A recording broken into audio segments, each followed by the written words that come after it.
Hey, what's up, Pride fans? Christian and Ryan back for another video. Today we're going to start a kind of a freeform series on a topic that's actually is very near and dear to my heart. It's about the lessons that wrestling taught us. We have two previous wrestlers back in the high school and college era, and it's an interesting concept, and I think that maybe not every viewer that's going to watch this can really fully grasp, but there's an underlying understanding when it comes to wrestlers and wrestlers meeting other wrestlers. I think this is where we should kind of start the conversation, is that you have an automatic respect for a wrestler. You have an automatic respect for a wrestler. You find out they have wrestling in their history. It's not that wrestlers are better than other people. It's that you understand the shared experience and what you learned on the mat. And what's interesting is how applicable every one of those lessons that we're going to dive through in the series is to the success and the development of this organization and other organizations. And I haven't done a lot of reaching out to all of my ex wrestling buddies, but I'm positive just by knowing them and experiencing what I experienced with them, that they are at a peak of whatever they're doing. I'm confident in that, and I think that a lot of that we can attest back to our experiences on the mat. So, Ryan, what do you think about that? Well, I think that there's, in the kind of how you described as the kinship between wrestlers, I think there's like you said, kind of an unlevel, or I should say an unspoken level of respect. And something like you can already understand and know that this person's work ethic will match yours. Mm-hmm. There's in my previous career, there was two types of athletes that were my favorite to work with because they always did 110%, and it was wrestlers and hockey players. Mm-hmm. And you never had to ask a wrestler to try harder. They always gave 100% of everything they could give every time. And I think that, the correlation to business is the people that are successful are, in a sense, obsessive. And most of the wrestlers that I know that were successful, we'll say high-level high school wrestlers as well as collegiate wrestlers, are also a bit obsessive. I remember in high school that the wrestling team, we were looked at as weird because most wrestlers are always a little weird.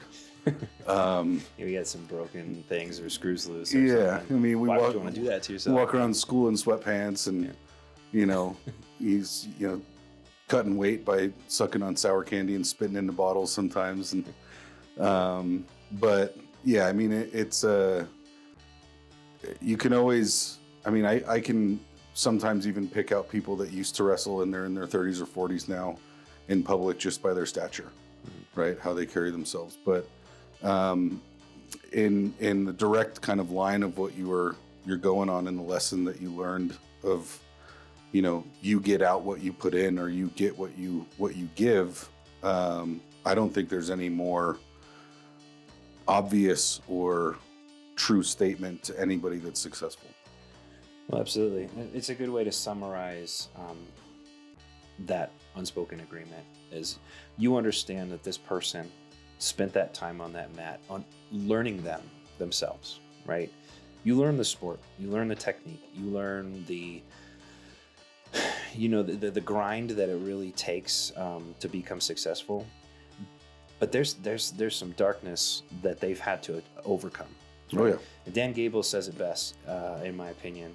We're going to talk about Dan Gable through the series, I'm sure, 100 times. But Dan Gable, one of his most famous quotes is, once you've wrestled, everything else in life is easy, right? And so when you say, when you were training these guys, you never had to ask them for 100%, because whatever you were doing, I can assure you, was probably 10 times less hard than the hardest thing that they had to do inside of that wrestling room. Right? It was physically exhausting, but it wasn't to the same magnitude. When you look at the sport of wrestling, the reason people, revere it, like us, not everybody really understands the sport, but it's the reason we revere it the way that we do is because we understand how much of a mental competition that you're entrenched in alongside that physical battle that you're always constantly fighting. And so, when you say that the words you give, you get what you give, as a business owner, I can, and just through my professional experience, I can tell you all of the trials and tribulations and the things that have been the ups, the downs, the long nights, I mentioned that in the long video that we did about having to basically starve to be able to pay employees, that type of stuff. I didn't find it nearly as hard as I did a wrestling season. Mm-hmm. I didn't find it to the same at all in any way. That type of, this is absolute exhaustion, and guess what? I'm going to go one more. I'm going to go one more round. I'm going to go one more minute. I'm going to go whatever it was. Yeah. Right. So, yeah, I think that as a business owner, I'm truly blessed to have had that experience, and that's why we want to talk about it in this video.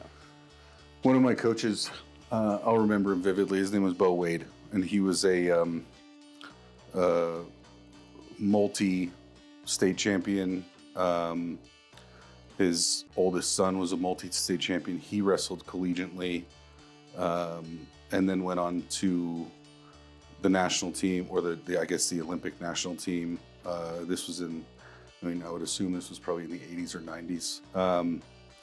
But he would always ask us a question that was a very simple question. It was a very annoying question when you're a high school kid. When we were at the utter brink of exhaustion, he would just say, "Do you have more to give?"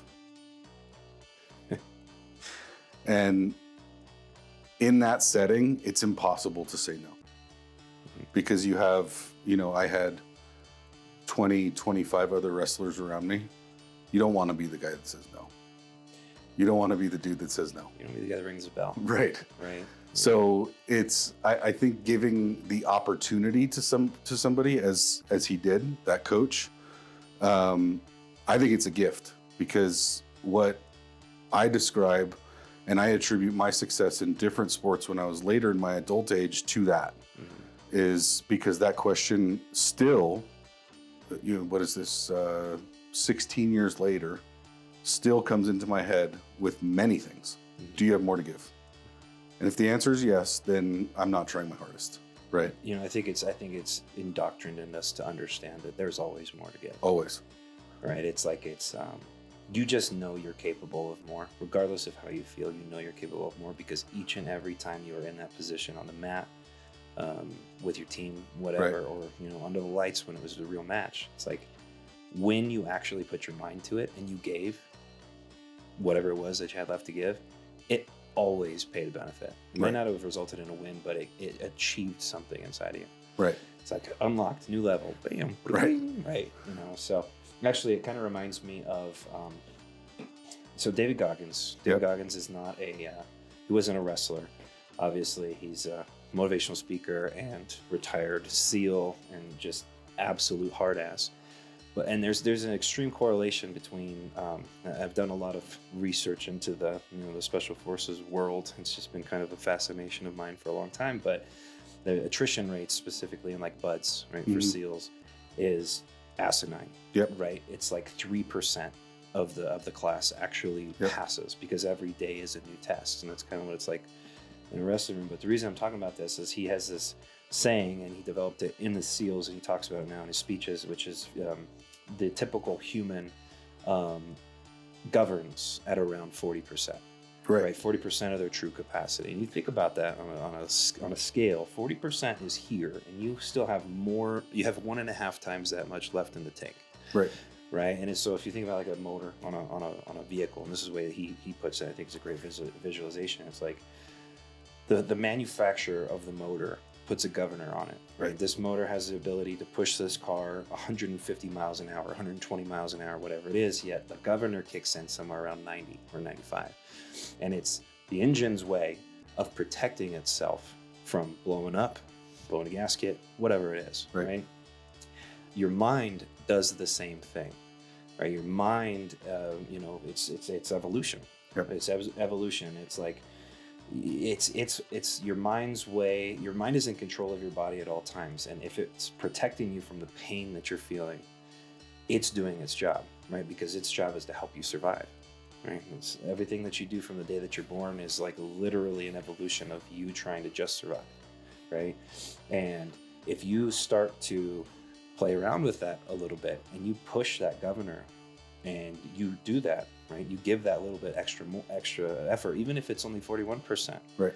You realize you're capable of so much more, and there's a freeing feeling to, I guess, realizing you're more than that pain's allowing you to experience, right? And it's 41% this time, but you know you can go to 41%. Therefore, the next time you're in that position, let's go to 42%. Right. Let's go to 44%. Let's push. On a wrestling mat, it's complete physical, mental, emotional, spiritual exhaustion. Right. is what you're doing. And I know it sounds crazy to probably a lot of the viewers that are listening, but it's like there are significant types of people who wrestle who have this same character and same quality and personality where they're the ones that test it, right? They're the ones that I'd rather die than quit personality, right? When I say I have a keen respect or just an immediate respect for people, when they say that they've wrestled, I do judge them a little bit when they say that their wrestling career was one season. Right. You know what I mean? When they're like, I wrestled. So you gave up. You're like, oh, okay. It was hard. Remind me not to trust you when we're in the trenches. Right. And so when we're talking about this concept of you get what you give in a wrestling room, whether it's the technique or whether it's the anaerobic or aerobic capacity that you're working on, or whatever it is that you're doing, you always find that you have a little bit more, and it's directly correlated to the successes of the people that I know that have come from that community, because they've always had a little bit more. So they got exactly what they gave, and they knew they were capable of giving more. So I'm just on your Goggins quote. I think that he uses the analogy of the car engine, which transparently makes a ton of sense, right? Is that it protects the engine from blowing up. Right. The thing about the human brain, though, is that the brain seeks comfort, right? So we're not going to blow up. Right. Right? What's going to happen? I mean, at absolute worst case scenario, we may get injured, right? Or you might pass out. Right? We're not going to blow up. In any case, if you pass out because you worked so hard, I'm going to respect you. Good for you. Right. Absolutely, dude. And I always wondered with that, because I've heard him say that, I don't know, multiple different times that I've heard him speak or watched his speeches, listened to his podcasts, whatever. Where would he judge himself now on that? Because he's not going to say I'm operating at 100%. Those words will never come out of his mouth, right? But I wonder what his true assessment of himself would be, right? I'm just somebody who's that high of a performer. $50 says, regardless of the ultra marathons that guy's ran and running on 2 broken legs and that kind of stuff, he probably says the best I've ever got is 55%. He might give himself 15. Right. But I think that's the testament of his strength and his willpower and his mind. And I think that's really what we're trying to get to in this conversation is like a true. So you've experienced this in running gyms and consulting in gyms and the things that you've done in your past. I experience it now just as much as I did in my other professional careers. It's like I always know that I'm not giving enough. It doesn't matter if I woke up at 4 a.m. and I got my exercise in, took the kids, did the thing, a family man, I came to work, I got everything executed perfectly, yada, yada, yada. And we happened to sell $100,000 that day, and we did this, and we did this, and we did this. At the end of the day, I'm like, I could have done more. What were those things, right? And you're always searching for it. I think that's really the difference between a successful person and an unsuccessful person is like that complacency part, right? The mind wants to protect you. It wants to be lazy, right? It wants to conserve energy. And it's an interesting world out there when you train your mind to work for you instead of you working for your mind.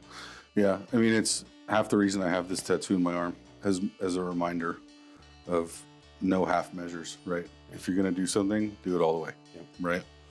But I'm I'm curious with you on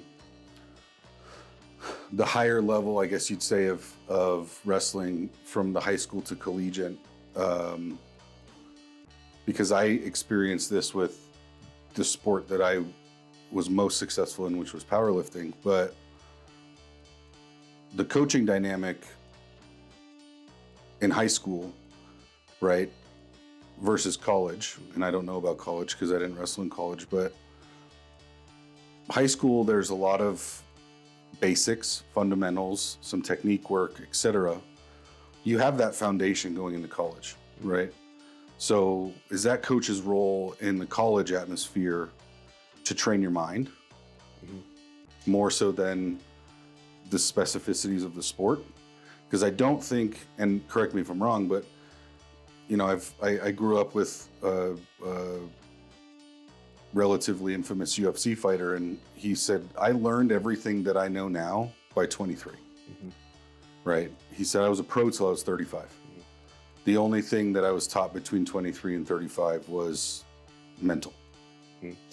I would agree with that wholeheartedly. Fundamentals and basics. It's funny, my son is in wrestling. It's his second year. I'm just so proud of the guy. He's going to be better than I am. And it's like when you're young, you learn every one of those fundamentals. It's taught to you that it's for fun. It's not, the competition doesn't really start until you get into that middle school, high school age. But you're learning the fundamentals, and you're learning to, you know, just get your wits about you and understand where you are in the universe while you're on that mat. Right. You know, and so I get a little bit like, we should do this, we should do this. We should do that. I try to jump in there. I'm like, wait, I am not the coach. You know? So we work on something at home. I don't tell the coach. But yeah. Anyways, that's where it starts. It's let's learn where you are. Let's learn your hips. Let's learn just body positioning. Then it's fundamentals of technique. Absolutely. And up through, you know, middle school and partway through high school. You can choose when you're in high school to, you know, go a little bit farther than that. Absolutely. I didn't understand that I was going to go farther than that. Like I mentioned in other videos, I thought I was going to be a football player, you know, in college and stuff like that. But you get fundamentals and basics. You can go a little bit further than that. But in college, really what you learn, it's 100% mental, but I guess I'll paint the picture this way. They basically, what's the best way to say it? They force you to take the jump off the ledge, right? It's like, are you going to be committed to this or you're not going to be committed to this? In high school, I was a four-sport athlete, so I only gave 25% of my time to it. So learning the fundamentals was as best as I could do in that high school time. And there is 100% of your time was dedicated to it. So, and you could choose a lot of other routes while you're in college. You could choose to party. You can choose to chase girls. You can choose to study. You know, I mentioned that one third, right? You know, it's like you could do all kinds of different things. And they say, if you're going to be the best, you jump off the ledge and you do this for real. And then they encourage the growth of more of like the artistic side of wrestling, in my opinion, because you've spent so many hours in a wrestling room that now you're in that mastery phase where it's not that you're learning the sport, it's that you're evolving with the sport simultaneously. You know, they don't teach you a lot more. They teach you some tricks and things and whatever else, but you've already learned all of this stuff at some other point. You learn a lot more from your wrestling teammates who came from all over the nation than you do from your coach. Your coach keeps you in that mental mindset of give it 100% or get the F out of my room. Yep. Right. Yeah. Well, I think that ledge, that's very true to buds also, right? They want to see if you'll jump off that ledge. Yeah. And if you'll save a brother to jump off the ledge. Right. So, it's one of my old coaches, not wrestling coach, but powerlifting coach. I remember I went up to him. I think I was 22, and I said, "When are we going to do something different?" He was like, "What do you mean?" I was like, "When are we going to do something different? We do the same thing all the time." He goes, "Listen, bud. The secret to success in anything is master the mundane." And I was like, okay, right, 22. And I think that, to me, that's similar to what I hear with the collegiate side is we're going to master the basics, which I think directly correlates to business as well, right? of do the shit you don't want to do first, right? And do it 200,000 times. Right. Right. So like for what we do now, it's like, I don't really want to spend 30, 45 minutes, an hour, 2 hours, 3 hours at my desk doing the same thing 11 times for 11 different jobs, but I have to. And the only thing that's stopping me from doing those things is my brain trying to seek comfort. Yeah. And the whole time that you're spending those 3-4 hours, whatever it is, you're offering yourself new opportunities to make it faster. Right. Let's set up my desk screen this way. Let's open this file and this file simultaneously so I can look at it this way. You know what I mean? So those are the minuscule inside, the mundane. Yep. Are the things that really, you know, there's a lot of magic there. Totally. It's like the inside of the atom. Yeah. You know. So if we kind of loop back on the you get what you give, how do you think that's most directly translated to running a business for you? Well, bring the quote up one more time from Dan Gable. Once you've wrestled, everything else in life is easy. Mm-hmm.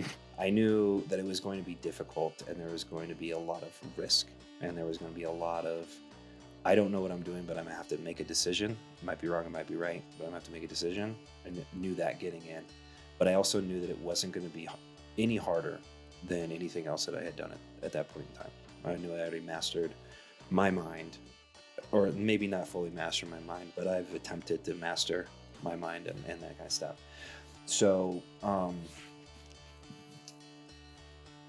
when I mentioned that wrestlers are I'd rather die than quit type of people, I applied that to the immediate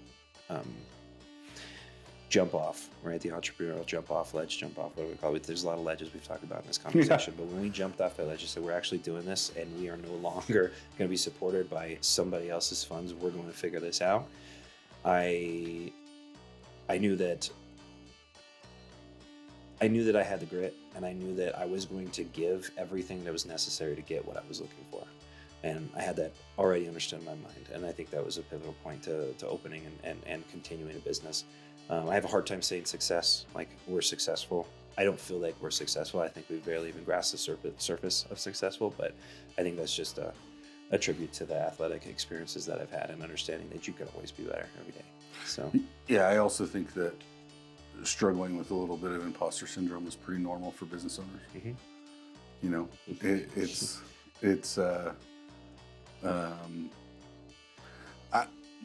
personally, I think if you don't embody some traits of that, then you lack humility. Yeah. I have to do some reflection on that. Yeah. I have to do some reflection on that because I'm like, who is supposed to sit in that position? You know, I'll challenge that imposter side. It's like, well, who is? It's supposed to be the guru? Right. How'd the guru get to be the guru unless he sits in this position and learned these things and put that time fucked in. up 50,000 times. Right. You know, so I guess to answer your question, how does it correlate? If I wouldn't have given the direct proportional value to what I wanted to get, it would have blew up a long time ago. So one of the things that I think is a true gift is if you can coach somebody to have that same level of grit, we'll say, who hasn't experienced those levels of trials and tribulations, right? Like we're referencing wrestling here. How would you coach somebody into understanding their potential without putting them in that pain cycle of you can do more, you can do more, you can do more, you can do more? I think I'd have to relate it to something that they've achieved. Right. I think that's the first step, is find out what were passionate about and what they felt successful in, and then break down that mechanism or pathway and basically get them to understand that all that it took for you to become next level in this was practice. All that it's going to take for you to become next level in this is practice. So you need to dedicate your time. If you give that time, you will get what I'm telling you is possible. So I have I think I've said this exactly before, which is obviously an exaggeration, but I feel like I have an allergy to people that don't think that they can accomplish anything, right? That they're like, no, I can't do that. You can do that, but I can't do that. The challenge that I guess you could say the challenge I challenged myself with was, how can I inspire that person to think differently rather than let them live in this life of, I'm just going to be mediocre and be okay with it, which some people are okay with. But I think that one of the things, like you've said, is identifying their passion, using their passion as their building blocks to that. I think that for me, it's like, how do we encourage, motivate, and help them see through those barriers without coddling them, right? Or being so close that they can't break through themselves, right? So, yeah, I mean, I think that, because I'd love to be able to tell everybody, like, when they're like, this is really hard, I don't know how to do this. We're like, well, you get what you give. Wouldn't that be nice? But and it's just like logically makes sense. Yeah, but I think that's one of the challenges as leaders that you face is coaching those people without them having the same opportunities you had with the coaches that you had. To see that in themselves when oftentimes they don't even believe they have that in themselves. Yeah, I think if we applied the lessons I learned from Matt, what my coaches always did was they remained consistent. Right. They remained consistent regardless of my failings, regardless of my, self-doubt or whatever it was. Their consistent viewpoint was, you can do this. Make sure you try. You're going to hate yourself if you leave this mat without trying. Right. It's a bad way to put that, but that's kind of how it felt. Yeah. Their consistency with that affirmation that you can do this, and they were there for support. They were there to pick you up when you fell, that kind of stuff. I think that's the best place that we could be in as leaders, trying to teach this concept. If we want to get people to break past that 40% barrier, or just get one more rep or whatever that is, it's they need to know that we're there for safety and support. We're there to affirm them. We're not going to coddle them, but we're going to let them succeed by being there with them. Yeah. So that's it for this one. So I think next time on the agenda we have going into the mental strength side of things, and that your success was not, purely based on, or even majority based on, the physical and skill attributes that you learned, but more mental fortitude. So stay tuned for next time. We'll put out a video on that one next week and go over the benefits and true asset that your mind can actually be in your overall success, even if it is at a physical venture. So, thank you. Excited. Thanks for tuning in. Catch you on the flip side.